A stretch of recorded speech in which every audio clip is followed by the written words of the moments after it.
This is the CNC Geekcast, the podcast where two guys with speech impediments talk about movies. I'm Joseph Collins. And I'm Paul Combs. And on today's episode, we'll be talking about the 2008 film Speed Racer.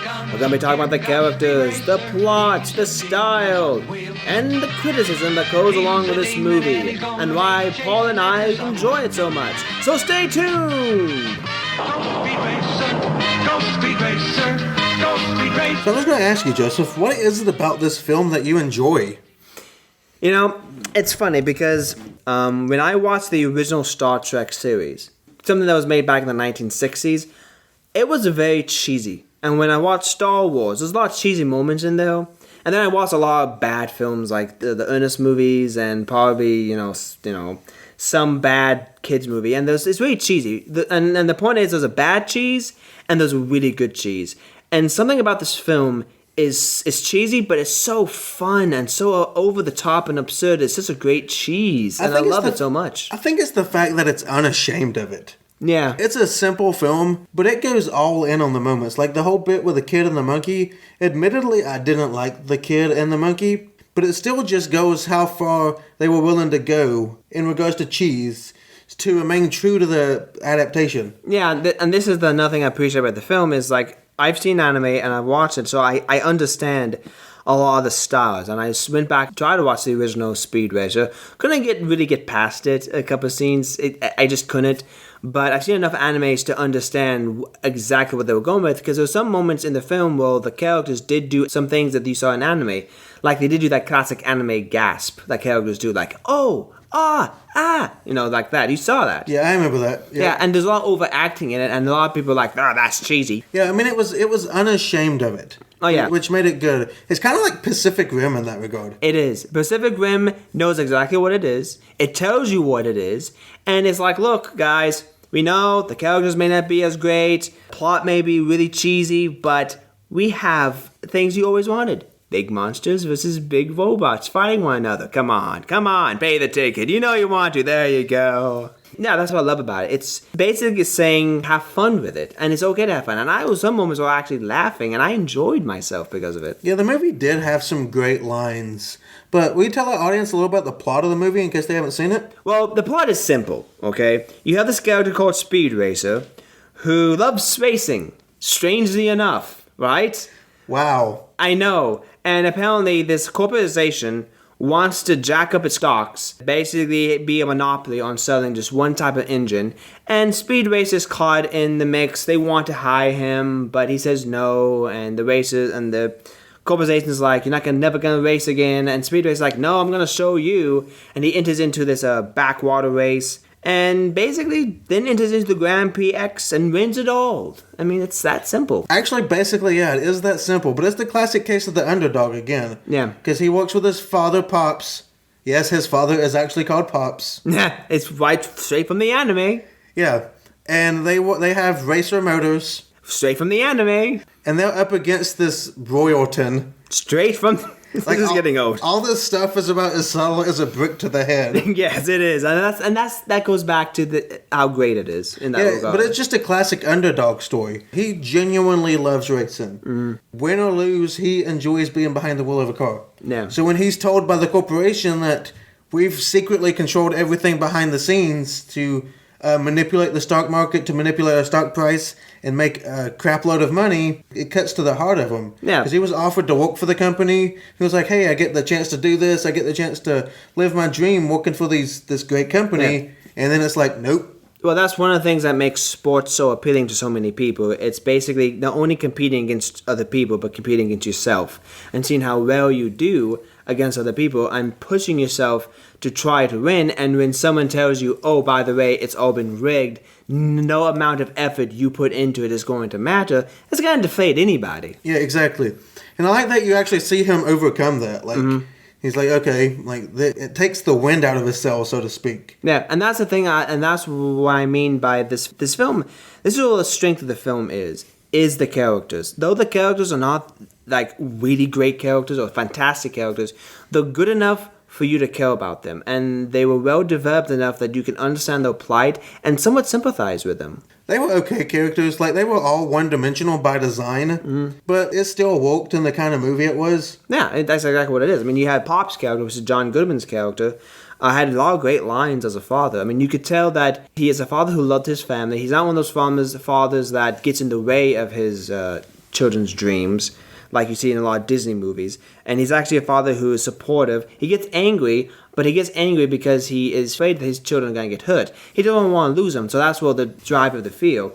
But at the same time, it gets to a point in time where he does, in the end, accept his son's decision and helps him out. And I love that, because this also happens to Ratatouille. The father there was trying to warn the son, and at the end of the movie, the father decides to help his son because he loves him. So I love those type of father figures in these movies. And of course, Susan Sarandon's character was really good too. Susan Sarandon's always great. I was actually disappointed she didn't have more in the movie. Mm-hmm. Like, she really didn't. But she still carried her character very well. No, she did. It's just Susan Sarandon's always great. Mm-hmm. So I just would have liked to see more of her. That's true. And then what do you think of Trixie's character? Christina Ricci, she was actually fantastic. Oh yeah, and I love her character because at one point she actually she was listening to another girl talk about speed racing negatively, and the girl was like, "Well, my mom said this, and my mom said that," and she just punches her in the face.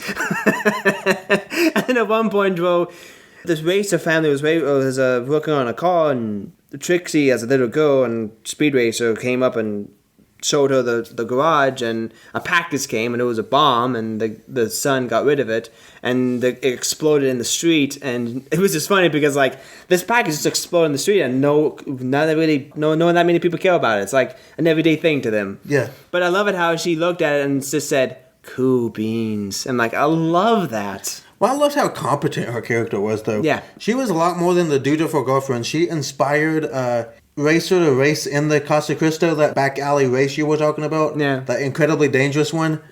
She drove the teammate's car at one point. That too. She also flew the helicopter. And she flew the helicopter spot in for any obstacles. She held her own, and that was great. And Christina Ricci did a admirable job in the role. Yeah, she did.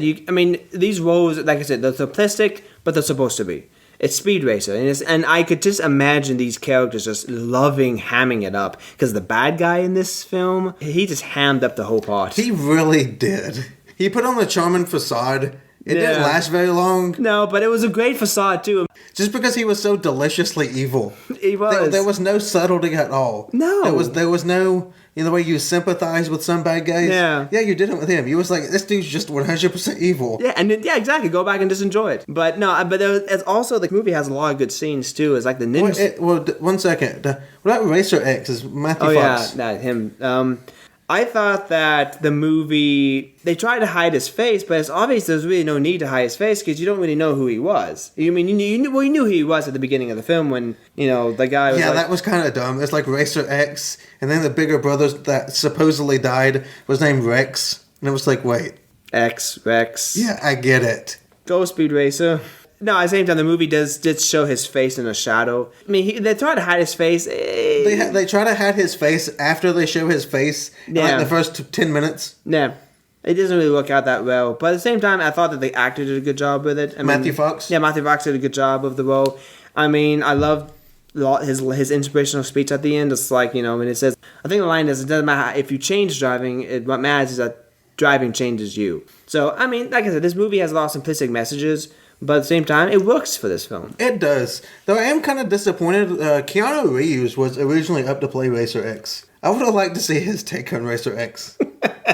That's all I would say. Whoa. Exactly. Definitely would have worked a whoa in there. Oh, exactly. Or something. Did he do that in John Wick? I don't think he did a whoa in John Wick, did he? I don't know. No. It wouldn't surprise me, though. No, I mean, he's allowed to do it at least one time.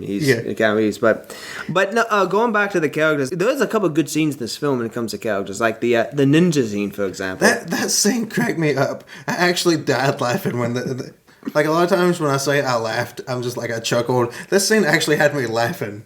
Because they're racing this back alley race, and there's a team of them. And then they get busted by ninjas. Like, yes, I'm talking about actual ninjas in the black face garb and the black... Classic ninjas in a speed racing movie. Why? Anime.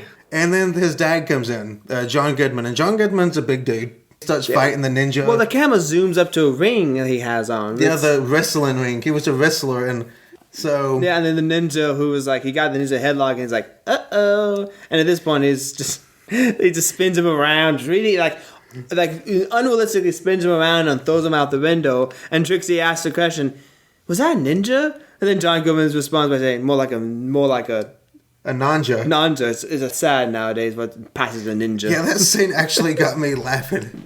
Just because John Goodman sold it so much. He did. I mean, John Goodman had so much. I mean, I could just imagine that when the actors read this script, they're like, yes, they knew what they got themselves, they were getting themselves into, and they knew exactly what they needed to do, and they just had fun with the film. Why not the main actor, Emily Hirsch, was a fan of Speed Racer before he even got offered the part. He had been he had seen all the Speed Racer episodes, and he was actually a fan. So he pretty much made sure he did everything he could to stay true to Speed Racer himself. Yeah, and he obviously had fun in the role. Oh yeah, he did. I mean, that scene then where Trixie and Speed Racer was talking on their date, it was cheesy, it was campy, but it's believable. Though whatever happened to Emily Hirsch? I have no idea. Because he was in Into the Wild, he was in Milk, he was in Speed Racer, he was in Lone Survivor, and he hasn't been anything in like 5 years. Really? I guess it's a feast or famine situation. Yeah. Like he had all these successes, and then it's like they just moved on to the next actor. Yeah, it seems to be in Hollywood. I mean, you only have like a small handful of people who are consistent in films. Yeah, most of the time people have like it's a feast and famine thing. They'll be popular for a little while, and then it's like bye. Exactly. I mean, that's just how people's attention span now goes nowadays. But what did you think of the little kid Spear and the monkey?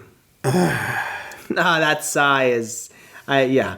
I just don't like solely comic relief characters. I don't. Okay. Like in any movie, and that's really all they were. And in some scenes, it was just way too much. Like the scene with the candy on the airplane. Mm-hmm. Like that whole thing was unnecessary. Yeah. And then the martial arts scene where they got all anime-fied.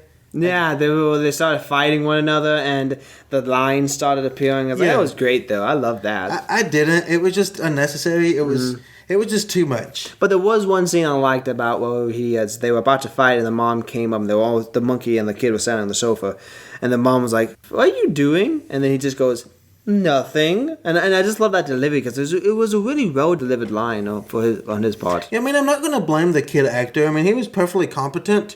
I just didn't like the character. No, I get that, but at the same time, his character was in the anime. No, I know. I'm not going to disagree with that. It's just meh. It didn't do anything for me. I mean, I get that, but I mean, for me, it's like if a character's in the anime and they have it in the film, I can forgive them for that because they're trying to stay true to the source material. Could you get rid of the character? You could, but then you have people complaining about, well, what about the monkey and what about this character? They're like I was actually okay with the monkey. The monkey didn't bother me. It was the kid. The monkey didn't bother you, of course, because the monkey didn't say anything. Yeah. But no, apparently I like monkeys more than I like kids. Which probably actually is true.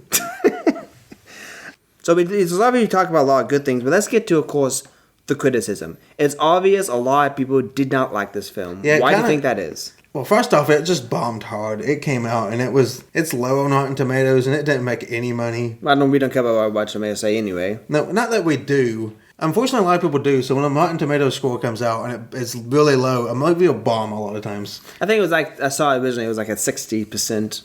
Yeah, which I disagree with with that score, but yeah, but I can understand a lot of the criticism. Actually, I can. First off, I mean everything is so simplistic. Even talking about how much I enjoy it, I'm not going to say it's a good movie. I would not go that far. I disagree with that, but continue making your point. So a lot of the things I may have liked about it, the simplistic nature of the plot, the overacting, the cheesiness, may not have resonated as much as some people. And then just the style. Because the movie went full on in with the anime style. It went all out. And because of that, I'd probably say a good 98-95% of the film was all green screen. And you can tell. Because the actors actually look superimposed. Like they look like they're actors standing on with a cartoon background. Yeah. And I get that, so that's what they're going for because it's an anime. But it just doesn't work in every scene.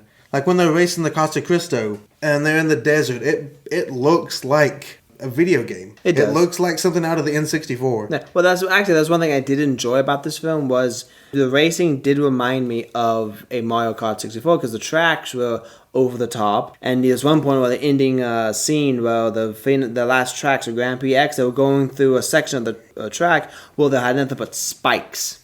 Yeah, I remember that. Yep. Yeah, I do understand the criticism. I don't 100% agree that that's enough to bring this film down for me. But at the same time, the other criticism I have is the editing of some of the car action scenes. Yeah, first off, this is a speed racer movie. You would think the most important thing would be the racing scenes. Yeah. It doesn't seem that hard. But some of the racing scenes are actually some of the worst parts in the movie at certain times. Mm-hmm. Well, these are the fighting ones. The one is where they got into the fight. Which was funny. This goes back to the entirety of it. It's an anime based off the anime, and you have cars that are racing and fighting one another. I mean, it's like Scar Racer who's a spy, and when they fight, it's a fun concept, but when you see it, you can barely see anything. It goes back to the entire thing about cutting in the wrong way. Well, we've talked about that a lot on all our episodes. We've talked about a lot of different action movies. We obviously love action movies. And the same rules apply to something like this as apply to fight scenes. Fist fighting scenes or Mad Max Fury Road with the car chase scenes. You still have to know where the protagonist is and where everybody is in relation to him. That way when something happens, you understand that, hey, this is happening on his passenger fender, or when someone throws a punch, it's like this is going to land in the stomach. Something like that. It's the basics of editing. This movie just did a bad job of that. And like you said, it's no need to because it was all CGI. Yeah, I mean, I understand why they do it in a lot of movies. It helps save time because they don't have to devote as much to pre-production. It helps to save the actors because they can't put the actors and the stunt doubles in some of these situations. And in this movie, they didn't have to worry about that. It was all green screened. So why did they go so lazily? I don't know. I guess because that's exactly... It was like the studio was like, okay, we have a time frame and we have a deadline. Let's get the deadline. And the editor's like, okay, fine, cut, paste, slash, boom, we're done. Let's get it out the door. Guess that's what it was? I mean, I don't really know because at some point in time, you look at the editing of some film and you're like, why? How? I mean, you're in Hollywood. It's like Taken 3. Yeah, exactly. Taken 3 had really... Or Resident Evil 7 again. Yeah. I can't say anything about that. I know, it's a guilty pleasure. Yeah. But there's one thing I do like is, but when you can see the racing, it's fun. No, it is. The beauty does work in some scenes. Because, for example, that opening scene where he's racing at, I think it was called the Thunderhead. I think that's what it was called. It's fantastic. Because you actually see him racing, trying to beat his brother's record time. That track record, yeah. Yeah, and you can see, if you've ever played a video game, you're familiar with the concept of the ghost. Yeah, the time lapse. Yeah, you see the ghost on screen and you're racing against that. And this movie did a really good job with that concept. It wasn't poorly edited like the other scenes in this movie. The ghost was there and it was done really well. And some of the editing was really good because at one point, both there was a scene where the Rex's car came up the screen and matched Speed Racer's car, and they cut it at that point. Yeah, exactly. And so it was really, the opening sequence for me was a really good opening sequence because not only was the editing done well in the racing, but they were able to explain the backstory of the family and what they were going through within that one moment between the dialogue of the announcers telling the story and flashbacks, and the camera focused on each family member, and they remembered a specific part of the past, and that's how they told the story. Yeah. It did a really good job providing exposition without stopping. Exactly. Without being an exposition dump. Exactly. Yeah, and so it was really well paced. And so at that point, you understood the plights of the family, you understood those sorrows, because there was one other scene I really did enjoy, and that's when Speedways was talking to the bad guy about how the day they lost Rex. Of course, it just devastating to the family. And at one point, Pops, John Goodman, was sitting there watching the old Grand Prix. The 43 Grand Prix. It was Ben Burns versus the other racer, whose name I can't remember. Yeah, but so he was just staring at it, not saying anything. Of course, in his depressed and down, which is understandable. And Speedway was next to him, and then suddenly he told the story about how something clicked, and he started yelling at the TV and rooting for Burns to win. And I love that scene because they regained the love for the sport. And I just love how this movie definitely, in some parts, why racing is so beloved. And it shows that, it shows a love for racing, I guess, is the best way Well, I to think put it. that scene you're talking about actually did a really good job illustrating their love for racing. Because it was the 43 Grand Prix. They already knew how it ended. Like they did. It was 50 years ago, I guess, in the movie. And they still get excited. It's not because of the outcome, it's because racing is a part of them. And I think that scene did a really good job illustrating that. Yeah. Because it brought that racing is a part of me versus the Royaltons, where racing is just a way to make money. Yeah, and that's what goes back to Speed Racer's line where it says, in our family, racing is a religion. And that's the thing I think of why this film has more strengths and weaknesses, because of those moments where the characters are together and just, those sentimental moments, I think, will lift this movie up. Did you tear up a little?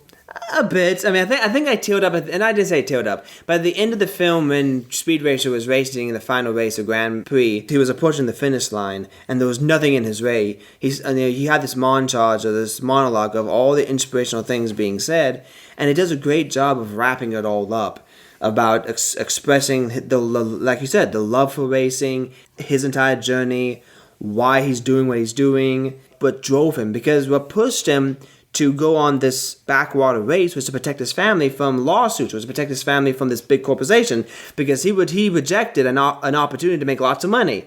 And, Royalton didn't like that much. So he said that you're never going to race again, and your family's going to go, be destitute. Sued. Yeah, exactly. So he's defending his family, and, that's a heavy burden you take on. And I love that moment because it basically shows his passion for the sport and his passion for his family and his how he's driven. No.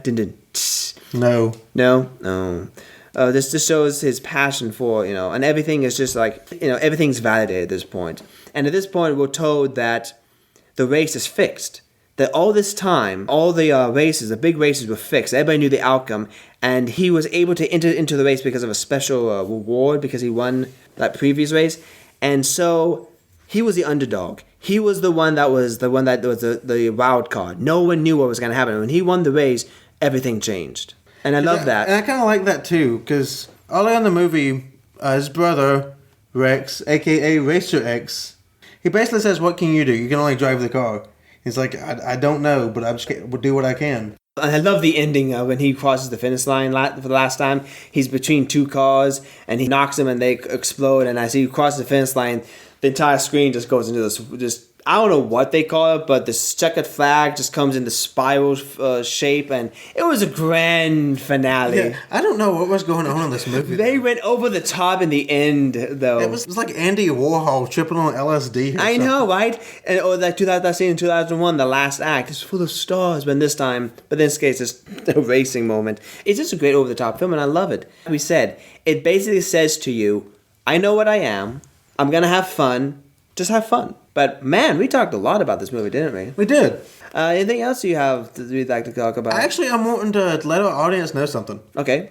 Last week, I got the pleasure of being on another podcast. Okay. It was called See, Here's the Thing. Okay. With Kate and her partner. So, if you get a chance, just be on the listen out for that. It was just a fun time. Got to hang out. I got to talk about some pop culture news. Got to talk about Disney World. Got to talk about Orlando a little bit. For my trip there. It was just fun, so definitely listen to them. It's called See, Here's the Thing. And we're also going to be on another podcast, aren't we? Actually, yeah, that's me and Joseph. I think we're actually recording with them Thursday. Yeah, well, what's the name of that podcast? The Brain Trust Brothers. And what do they talk about? I think it's just like that podcast we listens to thing where they're just going to be talking to us about what we do. Oh, okay, cool. I mean, this was a good episode. I enjoyed the film. It was. Let our audience know what we're going to talk next week. Oh, next week? Yes. Paul is very excited about this because he's a big Edgar Wright fan, aren't you? I am. Edgar Wright. Yeah, you may not be familiar with his name right off the bat, but he's the guy behind Scott Pilgrim, the guy behind Hot Fuzz, Shaun of the Dead, The World's End. And now he came out with a new movie, Baby Driver. Yes. We're looking forward to this film. Yeah, we're really looking forward to it. You know what's interesting about this? What? We're doing 2 car movies in a row. That is true. I did not know that. I mean, and this is coming from two people who we don't watch NASCAR that much. No, I'm not a race fan. I'm not into car culture. It's just a coincidence. It is a coincidence, a strange one. But unfortunately, we have to end. We do. As always, I'm Joseph Collins. And I'm Paul Combs. And you've been listening to the CNC Geekcast. Go Speed Racer, go Speed Racer, go Speed Racer.